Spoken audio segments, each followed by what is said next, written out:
I found the best Christmas roadside attraction for families, and it's located right here in New England. Hi travelers, today we are at Santa's Land USA in Putney, Vermont. This roadside attraction opened in 1957 and has continued to provide Christmas joy to families on Saturdays and Sundays between the summertime months and Christmas Eve. If you're not familiar, roadside attractions like this started popping up in the 40s, 50s, and 60s as ways to bring in tourists to small towns when families were traveling to other destinations. Santa's Land isn't as popular or well known as Santa's Village in New Hampshire or Santa's Land and Zoo in North Carolina, but it certainly does not disappoint, especially if you know what to expect from a 65-year-old roadside attraction. This place has undergone several refurbishments, and some things may look overgrown, but there is so much to love about this park. You enter through the gift shop, where you may be greeted by Santa, and then you walk through a magical tunnel that transports you to the North Pole.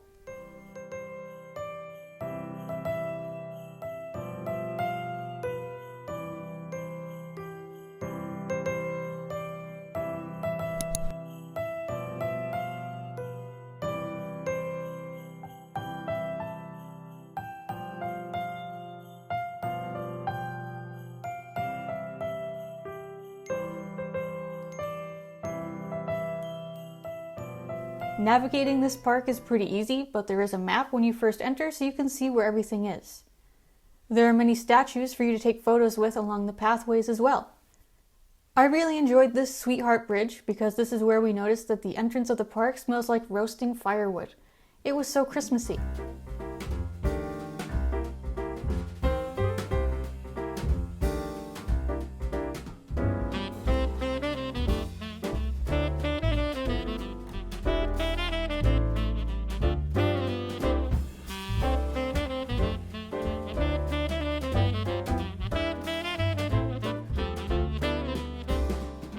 I thought the mailbox here was a nice touch.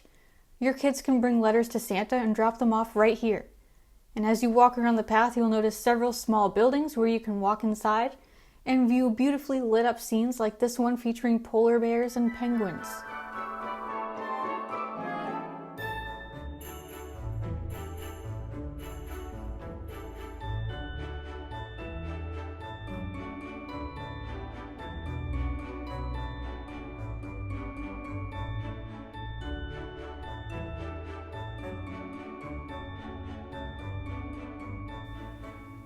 You can even get your picture taken inside Santa's sleigh right here. And here's some bonus behind the scenes footage of me getting a photo for the thumbnail. It's very convenient that it's located right next to the food stand, so you know we had to grab a snack, hot cocoa, hot coffee, hot cider, and a bag of cinnamon donut holes to start this 75-degree November day off right. While finishing up our warm drinks on this warm day, we came across a wishing well, where your kids can toss in some change that will be donated to St. Jude's and to Shriners Children's Hospitals.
We found Santa's new reindeer, Rex, who likes to talk to families that walk up to him.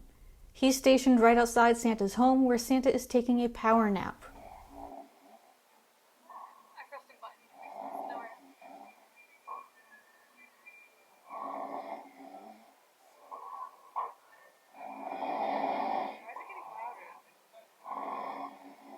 We found all of the staff to be really friendly here, especially Richard, who actually got an award for graduating from Santa's Culinary School, and he makes all of the lunch items on the menu. Okay, when I saw this penguin statue here behind the fence, I swore it was just like the ones they have at Santa's Village in New Hampshire.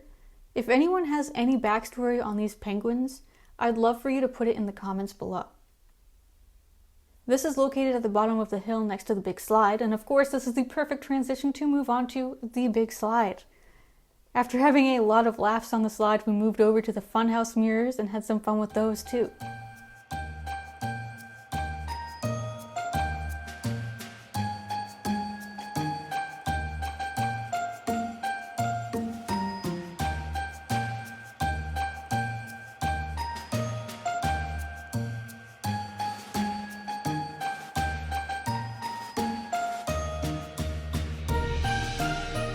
And here's a fun fact.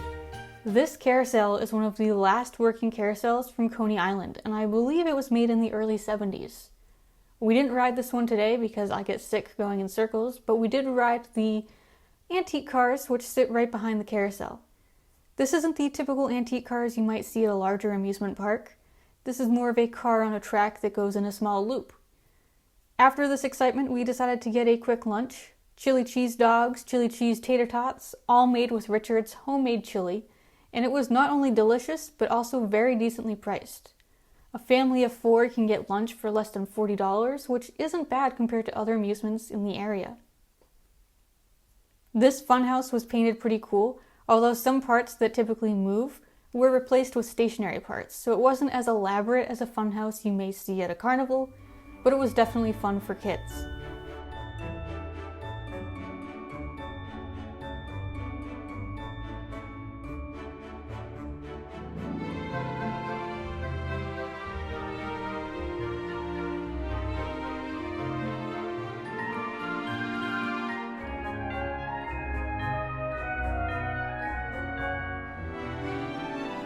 This funhouse is located right next to a 9-hole mini golf course. Now, I'm not the world's greatest mini golfer, and I don't want to brag, but I did get a hole-in-one on the last hole here.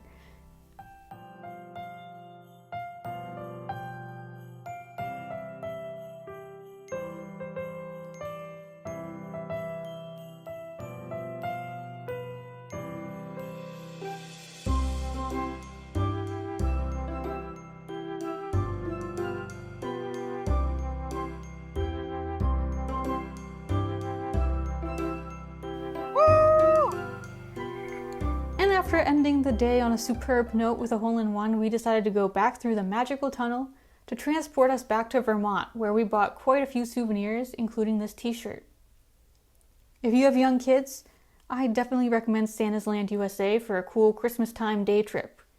It's currently about $18 a person, lunch menu items are all around $5, and hot beverages are around $2 as of the recording of this, and it's not incredibly busy. Unfortunately, the train that runs around the park was not running today because it's being refurbished, but it should be back next year. Definitely add this roadside attraction to your to-do list for the 2022 Christmas season.